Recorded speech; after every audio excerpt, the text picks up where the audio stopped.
बिस्मिल्लाहिर्रहमानिर्रहीम, अस्सलाम वालेकुम वरहमतुल्लाहि वबरकातुहू। डियर स्टूडेंट्स, उम्मीद आप सब खैरियत से होंगे। मैं हूं आपका केमिस्ट्री टीचर मोहम्मद आसिफ हुसैन और हम डिस्कस कर रहे हैं केमिस्ट्री क्लास 9th। चैप्टर हमारा है एनवायरमेंटल केमिस्ट्री और एनवायरमेंटल केमिस्ट्री का आज हमारा आखिरी सब टॉपिक है। बुनियादी तौर पर हम डिस्कस कर रहे थे strategies to reduce environmental problems. Environmental problems को रिड्यूस करने के लिए क्या स्ट्रेटजीज़ अपनाई जा सकती है।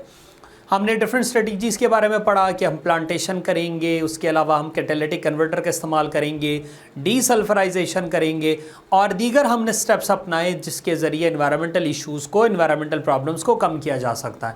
आज का हमारा एक छोटा सा टॉपिक है, दरअसल ये आपके लिए एक हिदायत है कि अगर एनवायरनमेंट में प्रॉब्लम्स हैं, एनवायरनमेंट में एनवायरमेंटल इश्यूज़ है, कोई एयर पोल्यूशन वगैरह का इशू है, तो फिर आपने उनसे बचना किस तरह से। देखिए, how to avoid harmful effect of air pollution. अब हवा आलूदा हुई पड़ी है, हवा में स्मोक बहुत ज़्यादा है और हवा ऐसी नहीं है जिसमें सांस लिया जाए, तो फिर क्या किया जाए। आपके पास क्या तरीक़ाकार होना है जिसके ज़रिए आप अपने आप को उस ख़राब एयर से अपने आप को बचाएं। तो सबसे पहले एयर क्वालिटी इंडेक्स के बारे में आपको समझना और जानना होगा और ये बहुत कॉमन सी चीज़ है AQI, और अक्सर आपको ये वर्ड पढ़ने को देखने को मिल जाते हैं सर्दियों में। AQI stands for Air Quality Index. Air Quality Index is a rating system to determine how bad the air around you. Air quality index एक ऐसा रेटिंग सिस्टम है, एक ऐसी टेक्निक है जिसके ज़रिए हम पता लगाएंगे कि एटमॉस्फेयर में, आपकी सराउंडिंग में, आपके इर्द गिर्द हवा कितनी आलूदा है, हवा कितनी ख़राब है। इस तरीक़ाकार को चेक करने का जो सिस्टम है ना, उसको हम कहते हैं AQI। AQI बुनियादी तौर पर एक अंदाजे के मुताबिक कहा जाता है कि अगर AQI की वैल्यू लेस देन 50 है, AQI 50 से कम है, तो फिर इसका मतलब है कि ये बिल्कुल नॉर्मल है।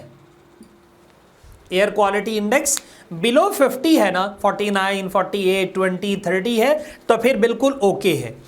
लेकिन अगर AQI अबव 50 है, 50 से अगर आपके पास ज़्यादा है, तो फिर आप इसको कह सकते हैं कि ये क्या है, एबनॉर्मल है, या हम इसको कहते हैं डेंजरस है। अब AQI जितनी ज़्यादा होगी, एयर क्वालिटी इंडेक्स जितनी से ज़्यादा होगी, 50 से ऊपर जितनी ज़्यादा होगी, उतनी वो ख़तरनाक होगी। जैसे अबव 300 अगर होना, अबव 300, तो इसको कहा जाता है हैज़र्डस। और ये छोटे बच्चों के लिए जिनकी एज 15-16 साल से कम हो, और ओल्ड एज पीपल के लिए जिनकी एज 60 से ज़्यादा हो, उनके लिए इंतहाई ख़तरनाक है। इसीलिए आपको बड़ा ज़रूरी है कि इस बात को समझना और जानना और पता लगाना AQI। आजकल तो मोबाइल फ़ोन में सारा कुछ आपको आसानी से पता चल जाता है। आप वेदर को ओपन करेंगे तो उसके साथ आपको AQI भी देखने को मिल जाता है, वहाँ से आपको पता लगेगा एयर क्वालिटी इंडेक्स क्या है। उस हिसाब से आप अपने आप को उससे बचाने के लिए तदाबीर अपना सकते हैं। ले जी, अगर खुदा ना ख्वास्ता, अल्लाह ना करे, एयर क्वालिटी इंडेक्स ठीक नहीं है, वो ज़्यादा आ रही है वैल्यू, तो फिर आपने क्या करना है। पहला, रिड्यूस आउटडोर टाइम स्पेंडिंग। घर से बाहर निकलना कम कर दें। अब इसका हरगिज़ ये मतलब नहीं है कि घर पे ही रहना है, घर से बाहर निकलना तो मजबूरी है, लेकिन बाहर फजूल में फिरना ठीक हो गया ना। आउटडोर फजूल में फिरना कम से कम करें। जब ज़रूरी हो तब बाहर निकलें, जब ज़रूरी ना हो तब बाहर ना निकला करें। अब इसके पीछे 2-3 वजूहात है। पहली बात तो ये है कि जो एयर क्वालिटी, एयर ख़राब हुई पड़ी है ना, उससे आप मुतासर होंगे, खुदा ना ख्वास्ता। दूसरी बात, ज़ाहिर आप जिस गाड़ी पे, जिस बाइक पे निकलेंगे, उससे इन्वायरमेंट और ज़्यादा आलूदा हो जाएगी, और ज़्यादा ख़राब होगा। इसीलिए बाहर टाइम स्पेंड करना कम से कम करें, टाइम आप स्पेंड करें घर के अंदर ही। लेकिन अगर फिर भी जाना बहुत ज़्यादा ज़रूरी हो, इमरजेंसी हो, जाए बिना गुजारा नहीं हो रहा, तो मास्क का इस्तेमाल ज़रूर करें। मास्क का इस्तेमाल ज़रूर करें। और फिर दूसरी बात ये कि घर वापस आने पे फ़ौरन मुंह हाथ अच्छे से धो ले, आंखों में पानी वगैरह मारे और अपने आप को उस ख़राब धुआं से ना बचाने की कोशिश कर ले। मास्क का इस्तेमाल वैसे भी बहुत ज़रूरी है, जिस तरह की धूल मट्टी है, चाहे एयर क्वालिटी इंडेक्स जैसे मर्जी हो, मास्क का इस्तेमाल बाहर एक अच्छा अमल है। लेकिन स्पेशली सर्दियों में जब एयर क्वालिटी इंडेक्स डिस्टर्ब हो तब आप ज़रूर मास्क का इस्तेमाल किया करें। तीसरे नंबर पे keep doors and Windows closed. खिड़कियां दरवाजे हत्तल इम्कान बंद रखा करें, स्पेशली खिड़कियों के ऊपर जाली वगैरह लगी हुई हो, चादर वगैरह या कोई पर्दा वगैरह हो, और हत्तल इम्कान उस धुआं को घर के अंदर आने से रोका जाए, क्योंकि जितना ज़्यादा धुआं घर के अंदर आएगा, स्मोक आएगी, उतना ज़्यादा घर के रहने वाले, घर के मकीन मुतासर हो सकते हैं। और अगर आप कर सकते हैं तो आप एयर क्लीनर या एयर प्योरीफायर का इस्तेमाल करें। आजकल टेक्नोलॉजी का दौर है, डिफरेंट छोटी से छोटी बड़ी से बड़ी मशीनें अवेलेबल है। वो मशीन क्या कर लेती है, आने वाली हवा को ट्रैप करके उसको फ़िल्टर करके ताज़ा हवा प्रोवाइड करती है। तो अगर आप कर सकते हैं, अफोर्ड कर सकते हैं, तो फिर एयर क्लीनर का, एयर ह्यूमिडिफायर का इस्तेमाल ज़्यादा से ज़्यादा करें। लास्ट पे कार्बन डाई मोनोऑक्साइड डिटेक्टर, ये देखिए कार्बन मोनोऑक्साइड डिटेक्टर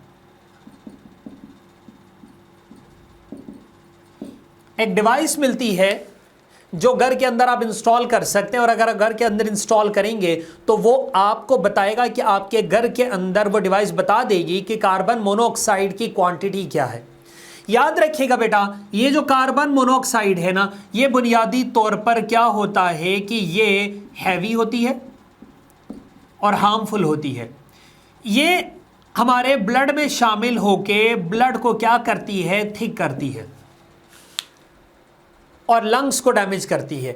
और इसकी वजह से, जिसे कहते हैं ना, ऐसी मौत वाकई हो सकती है जिसका बंदे को पता भी नहीं चलता। आपने अक्सर सर्दियों में सुना होगा कि जी एक ही घर के 4 अफराद रात को ना अब्दी नींद सो गए। होता क्या है, कोई हीटर चलाया हुआ है, कोई कोयला वगैरह जलाया हुआ है ताकि हीटिंग के लिए, कोई गैस वगैरह ऑन किया हुआ है और कमरा मुकम्मल तौर पर बंद है। अब कमरे में ऑक्सीजन आ नहीं रही, जो बर्निंग हो रही है उससे प्रोड्यूस हो रही है कार्बन मोनोऑक्साइड, और वो जो लोग सो रहे हैं उनकी बॉडी से निकल रही है कार्बन डाइऑक्साइड। तो फिर एक टाइम आएगा पूरा कमरा कार्बन मोनोऑक्साइड से भर जाएगा, तो फिर वो सांस भी लेंगे किससे, कार्बन मोनोऑक्साइड से। तो वो कार्बन मोनोऑक्साइड इनके ब्लड में जाकर ब्लड को थिक कर देगी, लंग्स को डिस्टर्ब कर देगी, तो फिर उनकी फिर मौत वाकई हो सकती है।